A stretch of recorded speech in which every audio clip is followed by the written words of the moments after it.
Hello guys, welcome back to my channel study with Kanishka. तो guys आज हम इस वीडियो में डिस्कस करने वाले हैं क्लास 7th में जो सिविक्स का चैप्टर है हमारा, जिसका नाम है ऑन इक्वालिटी। फर्स्ट चैप्टर है। एक्चुअली ये चैप्टर की वीडियो मैं पहले भी बना चुकी हूँ, बट अब आपके फाइनल एग्ज़ाम आ रहे हैं और फाइनल एग्ज़ाम में ये वाला जो चैप्टर है ये आ रहा है, तो इसलिए कुछ लोगों ने मुझसे कहा था कि मैम आप प्लीज़ इसे बता दीजिए, हमारे सिलेबस में ये चैप्टर है एंड हमें क्लियर नहीं, तो दैट्स इज़ वाई मैं आपको इस चैप्टर को क्लियर करने में आपकी मदद करूँगी। अगर आपके पास कोई और चैप्टर है जो कि आपको समझ में नहीं आ रहा है या फिर कोई भी डाउट है तो आप मुझे पूछ सकते हैं बिना किसी जो है डर के। तो चलिए स्टार्ट करते हैं आप हमारा चैप्टर। चैप्टर का नाम है on equality, equality in Indian democracy. तो इंडियन डेमोक्रेसी में इक्वालिटी का क्या रोल है हम वो देखेंगे। सबसे पहले हम देखेंगे डेमोक्रेसी क्या होती है। तो डेमोक्रेसी बेसिकली हमारी गवर्नमेंट होती है, ठीक है।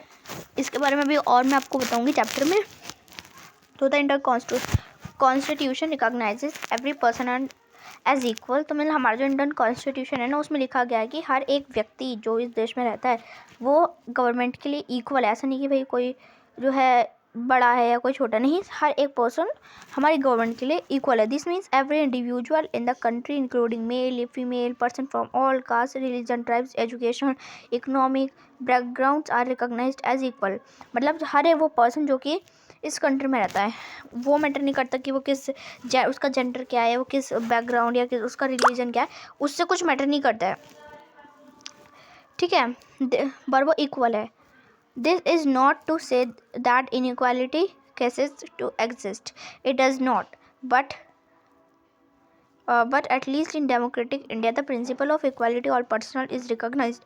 तो मतलब हमारे जो इंडियन डेमोक्रेसी उसमें प्रिंसिपल जो है उसका उसमें है कि हर एक पर्सन इंडियन डेमोक्रेसी के लिए इक्वल होगा, है ना। हम उसको ऐसे नहीं कर सकते कि आप लड़के हो तो आपको ज़्यादा हाई कास्ट पर रखा जाएगा, हाई पोजीशन पर आप लड़के हो तो आपको नहीं रखा जाएगा, नहीं, ऐसा नहीं है। While earlier no law existed to protect people from discrimination. तो पहले ऐसा कोई भी लॉ नहीं था जो कि लोगों को डिस्क्रिमिनेशन से बचा सकता था एंड इल ट्रीटमेंट और बेकार ट्रीटमेंट थे। Now there are several that work see the people treated with dignity as equals. तो अब कुछ ऐसे लॉ भी बनाए गए हैं जिससे कि इंश्योर हो पाए कि हर एक पर्सन इस कंट्री का इक्वल रिकॉग्नाइज हो, ठीक है। This recognition of equality include some of the following provinces in the constitution. तो ये जो रिकॉग्नाइजेशन इक्वालिटी की क्या है, इसमें क्या इंक्लूड होता है कि जो ये वाले प्रोविंसेस हैं जो कॉन्स्टिट्यूशन में, इनके अकॉर्डिंग हर एक पर्सन इक्वल है। First that every person is equal before the law. मतलब हर एक पर्सन इक्वल है बिफोर द लॉ में। What is this every person what is that every person from president of country to Karnataka domestic worker has to obey laws। मतलब इसका क्या मतलब है, ये जो आपने देखा होगा, जैसे कि मैं आपको कलर चेंज करके बता देती हूँ। तो जैसे कि मान लीजिए या ये जो है every person is equal before the law, क्या मतलब है, इसका मतलब है कि चाहे वो हमारी कंट्री का प्रेसिडेंट हो, ठीक है, या फिर कोई भी डोमेस्टिक वर्कर हो या फिर कोई भी हो, उसे जो लॉ हैं उनसे एग्री होने पड़ेगा। सेकंड, ये तो फर्स्ट है कि भाई ऐसा कुछ नहीं है कि कोई अगर कहीं से मतलब कोई अगर प्रेसिडेंट है तो उसके अलग अलग रूल्स होंगे, नहीं, उनको भी वही रूल्स फॉलो करने पड़ेंगे। सेकंड क्या है, no person can be discriminated against on the basis of the religion race caste place of birth and और वेदर दे आर फीमेल और मेल। तो मतलब कोई भी किसी के साथ भी डिस्क्रिमिनेशन नहीं कर सकता, किस बेसिस पर, कि या तो फिर वो कोई उसका जेंडर क्या है, या फिर वो कहाँ उसने जन्म लिया, या फिर उसका रिलीजन क्या है, उसकी कास्ट क्या है, उसका स्टैंडर्ड क्या है, उससे कुछ मैटर नहीं करता है। तो मतलब हम किसी के साथ भी इस तरह से डिस्क्रिमिनेशन नहीं करते हैं, हमें ना जो हमारा क्या बोलते हैं कॉन्स्टिट्यूशन है वो हमें इसकी परमिशन नहीं देता है। थर्ड है every person has access to public place including backgrounds hotels shops markets.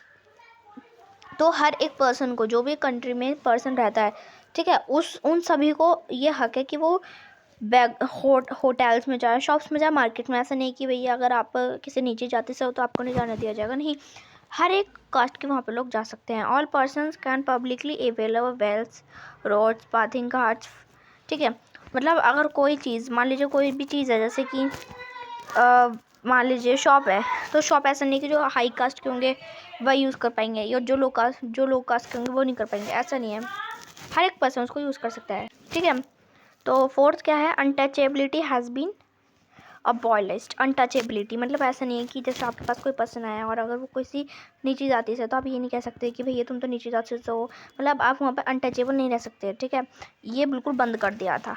Now the two ways in which the government had trying to implement the equality is guaranteed in constitution. इस मतलब ऐसे दो तरीके हैं जिससे government ये जो है इंश्योर कर सकती है कि हर एक पर्सन जो है इक्वली ट्रीट हो जाए हमारी कंट्री में। ऐसा ना हो कि भाई किसी को ऊंचा माना जाए या फिर, ठीक है, या फिर किसी को नीचा माना जाए। That is not the case here, ठीक है। फर्स्ट क्या है, first through the laws and the second through the government programme as schemes to help disadvantage communities. तो कुछ वे भी हैं यहाँ पर, दो तरीके हैं। पहला तरीका क्या है कि लॉज के थ्रू, मतलब रूल्स बना दिए जाएँ कि भैया अगर आपने ऐसा करा तो आपको ये करना पड़ेगा, वो करना पड़ेगा, टैक्स भरनी पड़ेंगे अगर आपने किसी के साथ ऐसे किया तो।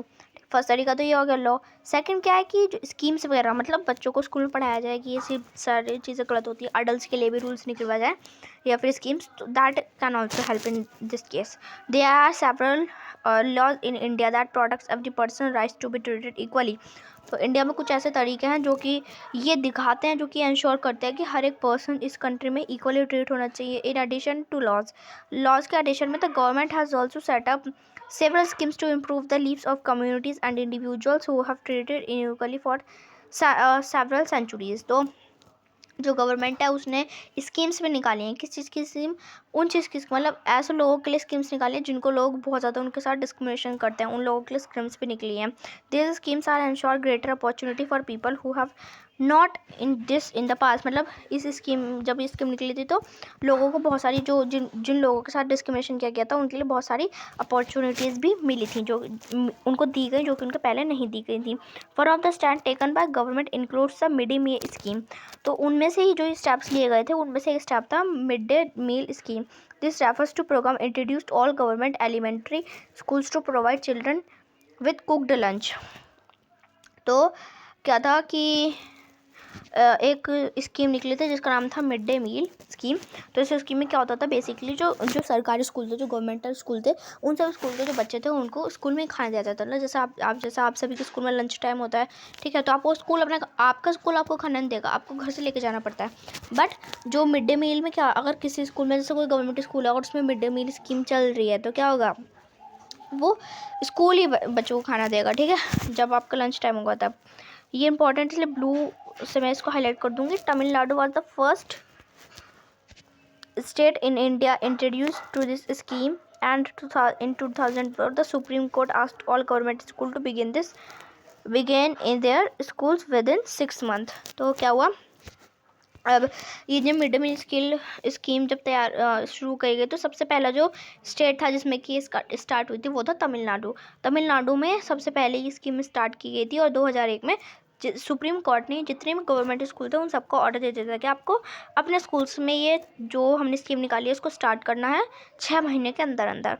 This programme has had many positive effects. इस जैसे मतलब गवर्नमेंट ने ये प्रोग्राम करा तो गवर्नमेंट ने नोटिस किया था कि इससे बहुत सारे पॉजिटिव इफेक्ट्स हुए। These include the fact that more poor children have begun enrolling and regularly attending school. तो मतलब जब ये मिड डे मील स्कीम जब नहीं थी तो लोग बच्चे क्या करते थे, क्योंकि उनके पेरेंट्स गरीब थे तो वो ऑब्वियस सी बात है कि दोनों पेरेंट्स जाते थे जॉब पे, तो बच्चों को खाना नहीं मिल पाता था, तो बच्चे छुट्टी कर लेते थे।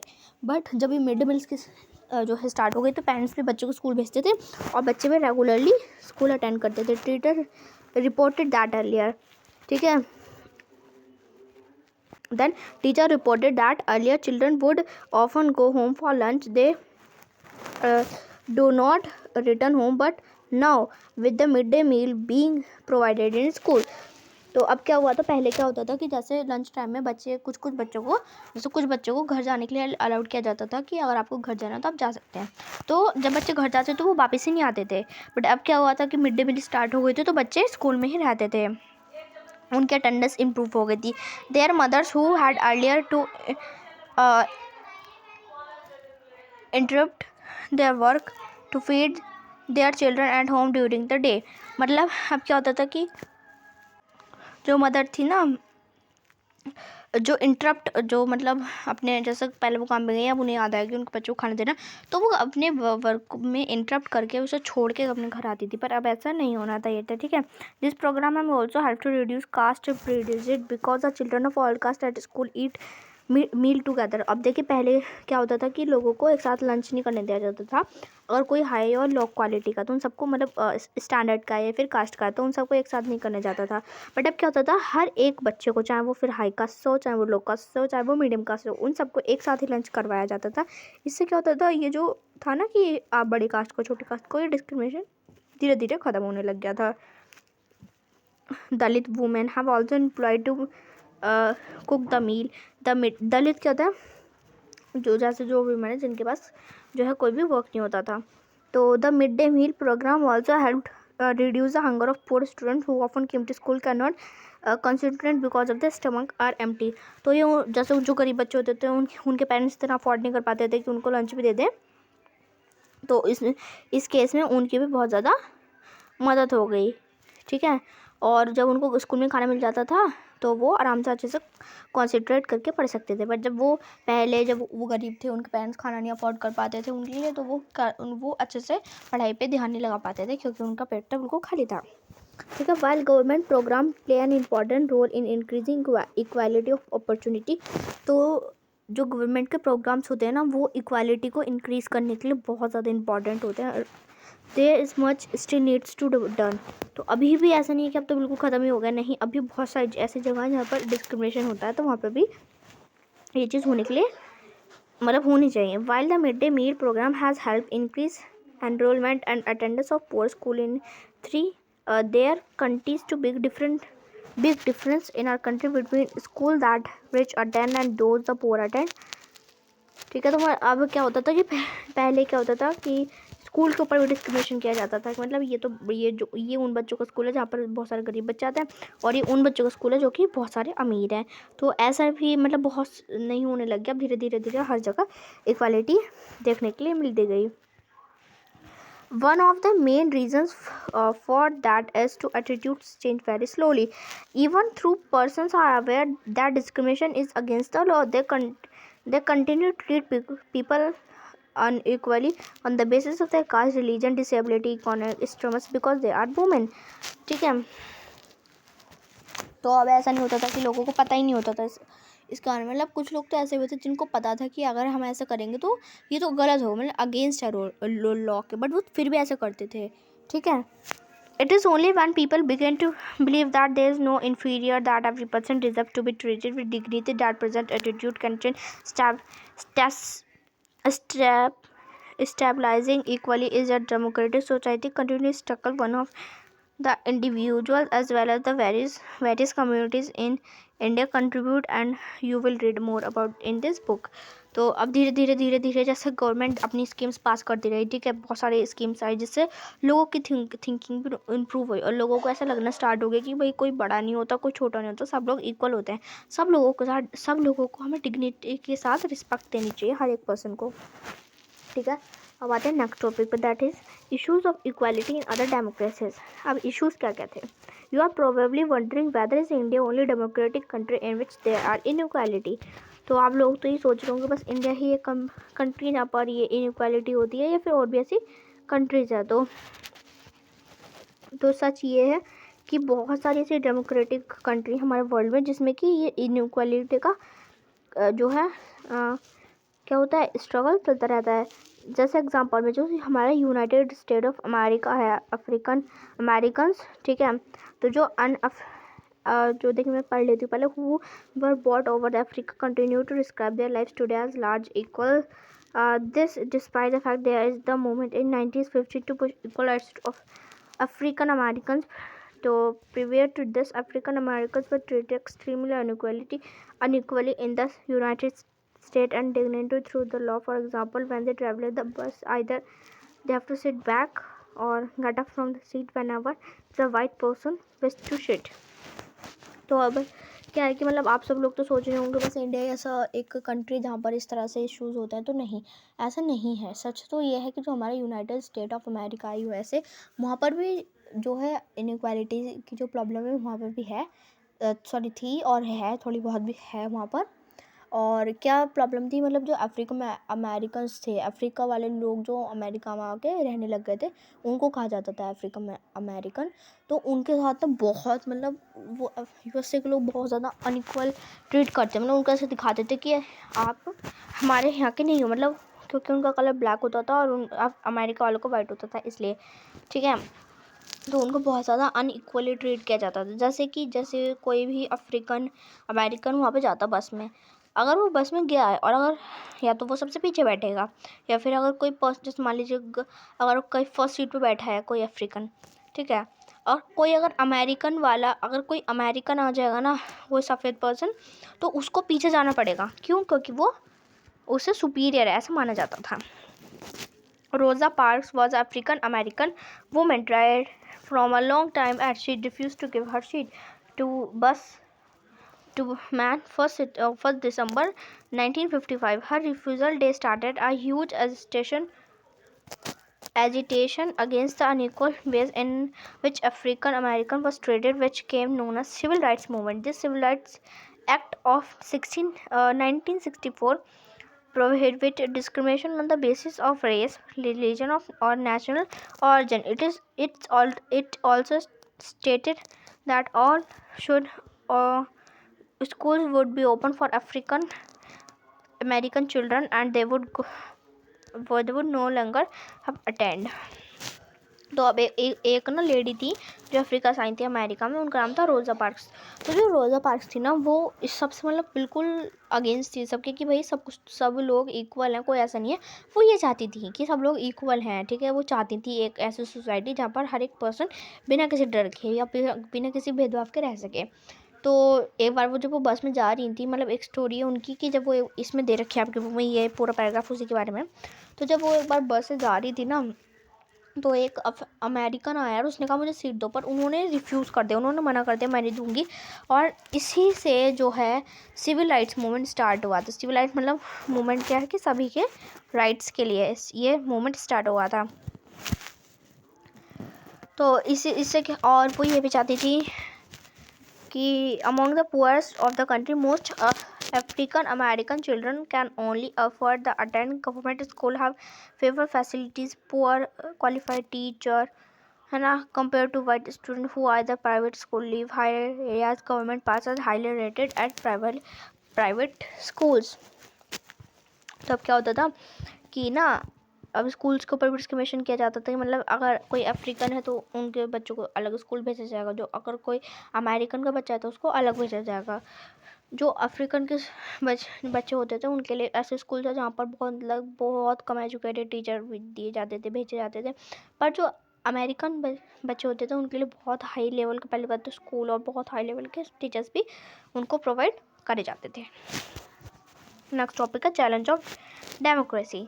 चैलेंज ऑफ डेमोक्रेसी क्या है? No country can be described being completely democratic. There are always communities and individuals trying to expand the idea of democracy and put out for greater recognition of inequality on the existing as well as new issues. Central of this struggle, the recognition all persons are equal for the dignity to be maintained. In this book, you will read about the issues of equality affects various aspects of our daily life in democratic India. As you read this chapter, linked about whether equality of all persons they are being able to maintain dignity upheld. तब क्या होता है, अब इसमें क्या है कि देखिए चैलेंज ऑफ डेमोक्रेसी। अब डेमोक्रेसी का चैलेंज क्या था? तो हम ये नहीं कह सकते कि हर एक पर्सन जो है हर एक कंट्री की, हम ऐसे कोई भी कंट्री का नाम नहीं बता सकते जो कि कम्प्लीटली जो है डेमोक्रेटिक हो। कोई ना कोई कंट्री का कोई ना कोई पार्ट तो ऐसा ही होगा जहाँ पर आपको इनइक्वालिटी फेस करने के लिए मिलेगी। किस बेसिस पे? या तो उनकी कास्ट, रिलीजन, जेंडर, या फिर उनके बच्चों के, या फिर उनके कलर की वजह से, या फिर उनके स्टैंडर्ड या उनकी कास्ट की वजह से उनको इनइक्वालिटी फेस करनी पड़ती थी। पर जो हमारा इंडिया, उसने धीरे धीरे इस पर्टिकुलर टॉपिक पर इम्प्रूवमेंट किया। और हम इसी बुक में पाएंगे, अब हम पढ़ने जाएंगे इसी बुक में कि जो है इसी बुक में हम पढ़ेंगे कि कोई भी ऐसा नहीं हो कि कोई हमसे बड़ा है, कोई हमसे छोटा, सब लोग हम इक्वल होते हैं लॉ के अकॉर्डिंग। तो अब आगे बढ़ जाते हैं। ओके, तो ये चैप्टर ख़त्म ही हो गया आपका। तो ओवरऑल मैं आपसे ये कहना चाहूँगी कि आप कोई भी आपसे बड़ा नहीं है या फिर कोई भी आपसे छोटा नहीं है, सब लोग आपके इक्वल हैं, ठीक है। और किसी अगर आपको कोई ऐसा पर्सन दिखता है जिसके साथ डिस्क्रिमिनेशन हो रहा था, आप उसको उसी समय रोकिए, उससे कहीं नहीं ऐसा गलत है, सो दैट आप भी जो है ये इस डिस्क्रिमिनेशन को रोकने में मदद कर पाए, ठीक है। तो overall this was today's video, thanks for watching this video.